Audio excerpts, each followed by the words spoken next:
তুমি কিসের মায়ে পড়ে জীবনটা কাটিয়ে দিচ্ছ, যেখানে প্রতিটা সেকেন্ডে সেকেন্ডে ফুরিয়ে যাচ্ছে আমাদের জীবন।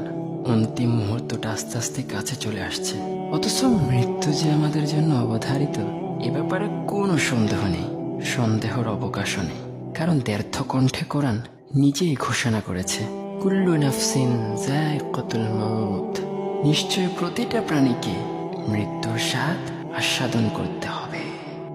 ভাবতে পারেন একদিন আমরা সবাই চিরদিনের জন্য বিদায় নিব, ছেড়ে দেব এই রঙিন দুনিয়া। অন্য সবার মতো আমাদেরকেও গিলে খাবে এই মাটি। আর কত কলুষিত করবে নিজেকে। ফিরে এসো সেই রবের দুয়ারে, সামান জোগাও নিজের কবরের জন্য, যেন শান্তি নিবাসে থাকতে পারো।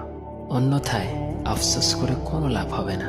তাই জীবনের শেষ সময় আসার আগে প্রস্তুতি নাও। একটা কথা মাথায় রেখো, জন্মটা যখন হয়ে গেছে তাহলে